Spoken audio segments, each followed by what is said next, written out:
Ravens flock, the flock rundown is the place to be. My man Ryan has been a lifelong Ravens fan since he was born. So I'm telling you now, it's about to go down. The podcast, the flock rundown. Ravens, baby. Nothing gets better than waking up and wondering how high we can fly. Tune in. Motionless brainwaves attempt to swim there where the sense can't tame the untamed.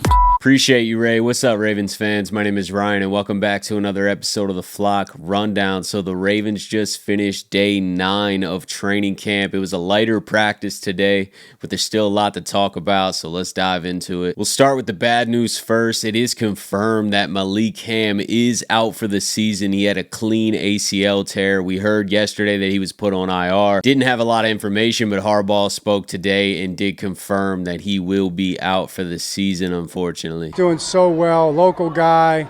Really, had the injury last year, and it's so amazing because you go back and I'm watching the tape up until when the injury happened. He was having a great practice. He had numerous run stops. He had a sack, and then just a freaky little thing where he kind of put his foot in the ground and got pushed a little bit right at that moment. And sometimes that's what happens with the ACL. So he has a clean ACL tear. So it does mean he's out for the season, but it also means it bodes well for a very good recovery. Now, his spirits were very upbeat, positive about the test he's going to be going through and the testimony that he's going to have an opportunity to make when it's all said and done. But I'm sure he's very disappointed, when he's been back in a quiet moment by himself. And he was going to play for us this year, but his time will be coming. We did have some guys return to practice today. Rashod, Bateman, and Tez Walker did return. Everyone else that has been out is still out, so no Deontay Hardy, no TJ Tampa, no Keaton Mitchell, no Adisa Isaac. But it's nice to see Bateman back out there. We knew that the injury wasn't serious, but just seeing him already back out at practice is a great sign. Hopefully him and Lamar can really start to work on their connection and build some chemistry throughout this offseason. No pads today, kind of a half-speed practice for the most part, but they did get some full-speed 11-on-11 drills, and Lamar was almost perfect. He had like one incompletion. In the full-speed team drills, he was 7 for 7, hit Zay on a long throw. He also hit Derrick Henry for a touchdown in the red zone. And that got me thinking a little bit, how much is Derrick Henry going to be used in this pass game? When you think of Derrick Henry, you definitely don't think of him as a receiving back. But I pulled up his career reception stats, and it is interesting that the last 2 seasons, Derrick Henry has had by far the highest receptions that he's ever had in his career. My guess is that's for a few reasons. I think he would want to become as versatile as possible so that he can prolong his career. And also the game's changing. There is a lot more passing and not a lot of just one-dimensional running backs anymore. So I think he's just expanding his game to adapt to the NFL changes and also prolong his career. I've seen a lot of training camp highlights of Lamar throwing to Derrick Henry. So it just got me thinking when he threw that touchdown pass to Derrick Henry, how much are they going to use him in the pass game? And I honestly don't know the answer of how much they're going to use him in the pass game, but I think that they will just because they are practicing it so much. And like I said, his receptions are increasing in the last few years. So I think that he will have somewhat of a role in our pass game. And I guess it makes sense. You can really disguise some looks, you go a heavier package with 2 tight ends and Henry and Ricard maybe, and everyone on the defense expects that you're just pounding it with Henry, and then you got mismatches all over the field. I think there's some interesting ideas and concepts that are there and that we will see this year, and I just wanted to bring it up and talk about it because I keep seeing Lamar throw to Henry, and then he had that touchdown today, and I'm like, man, I really think Henry might be somewhat involved in this pass game, which is interesting and exciting, you know what I mean? Be as versatile as possible. I want our offense to be balanced and multiple and just be able to kind of take advantage of any edge that the defense wants to give us. Trent Simpson talked to the media today. We've been talking about him quite often throughout this offseason. And one thing that really stuck out about a lot of the things that he was saying is just how much he looks up to Roquan and how much Roquan is going to help him in speed his growth process up. Fast, physical, man, just playing relentless, playing like a Raven is my goal. Definitely, I feel like offense and defense have been very physical. We're just trying to protect each other, but me just just going out there, sending the messages, playing as hard as I can, and matching Roquan's energy every day. I mean, it's a good balance, us knowing each other as friends on and off the field, but also when we together, we talking ball. And me being a younger player, I'm asking him questions. And like, you know what I mean? When I'm with him, it's a great person to learn from. So just getting some advice every time I get around him. I mean, he's a great teammate, a great leader, and I'm always trying to learn from him in any aspect of life. We saw this with Patrick Queen, too. As soon as Roquan came over, PQ started to become a different player. He took a leap. Now, I'm not saying that Patrick Queen wasn't already on a trajectory to, keep developing as a player and become better year after year. I'm sure that he was improving year after year, but the Patrick Queen that we've seen these last 2 years is not the Patrick Queen we saw before that, and the only difference is Roquan Smith came here. So I really think having Roquan next to Trent Simpson is going to speed up his process. It's basically like having a coach, a motivator right beside you the entire time. I mean, finish him! Ever since we traded for Roquan, he's really inspired this entire defense to play faster, physical, violent football. Not that the Ravens haven't done that. That is the Ravens' way, but he embodies it, almost like Ray does. And that's just so rare. I mean, a lot of guys are not going that hard every single down.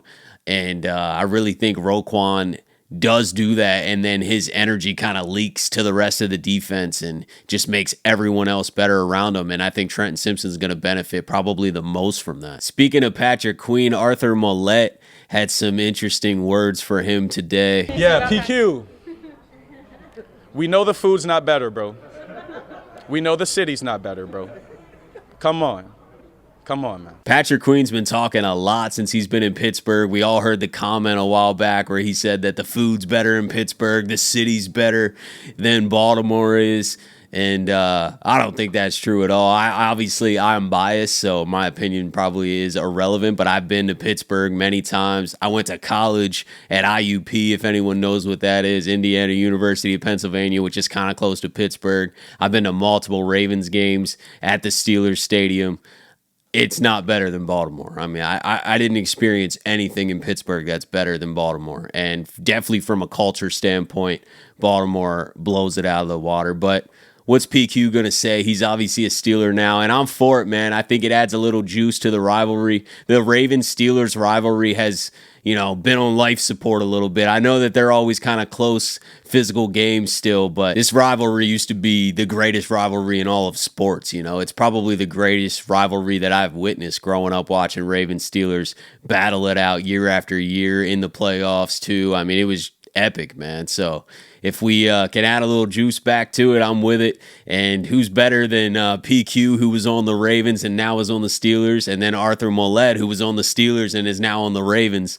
So keep talking, man. Let's go. The last thing I wanted to talk about before we get out of here today, and this isn't training camp related news. I know all these episodes recently have been recapping the day's practice and things like that, but this Matt Judon situation's heating up a little bit. We've made a few videos on this about how a trade for Judon makes sense. We definitely have to do a little bit of cap gymnastics, but we haven't really restructured many deals. We definitely can clear enough room, and it would only be for a year. Maybe they extend him on a cheaper deal, but I don't think that he's going to get some massive contract from anyone, which I know is what he wants. I don't know what actually the number, but I know he wants paid. And I don't really think there's going to be a lot of teams that are going to pay him good money coming off that biceps injury at his age. This is not the first interaction that Judon's had on X about New England and this contract situation. There's been some clips going around where him and Gerard Mayo were talking and not really getting along, and then Judon walked off. So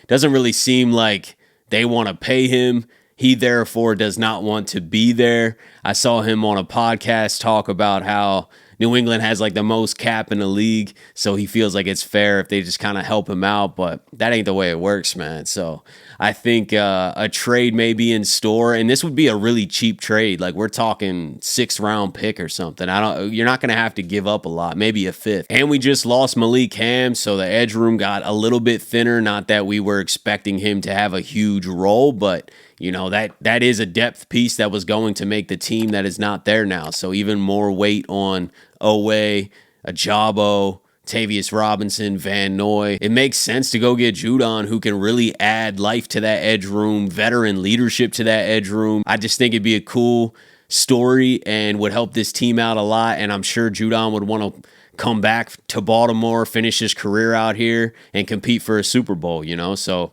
is it money that he's seeking? If it's only money, max value money from somewhere, then maybe it's not the right fit. But if he does want to play for a contender, I think that Baltimore is the perfect spot, and I think this would be a very cheap trade. And yeah, we'd have to create a little bit of cap room, but I just think it's worth it, especially if it's only this year and then maybe a smaller deal next year or something like that, or create something like the Henry deal where we basically have a team option where we can get out of it. There's no guaranteed money next year. Something like that, I just feel like makes a lot of sense, but we'll see what happens. We'll see how it plays out. We're getting closer and closer to the preseason. Next Friday is the first preseason game. Things are moving fast, man. We're a little over a month away from kickoff in Kansas City. I appreciate you guys for tuning in to another episode of the Flock Rundown. As always, have a beautiful rest of your day, and I'll talk to you guys soon. Motionless brainwaves attempt to swim their way to sense, can't tame the untamed.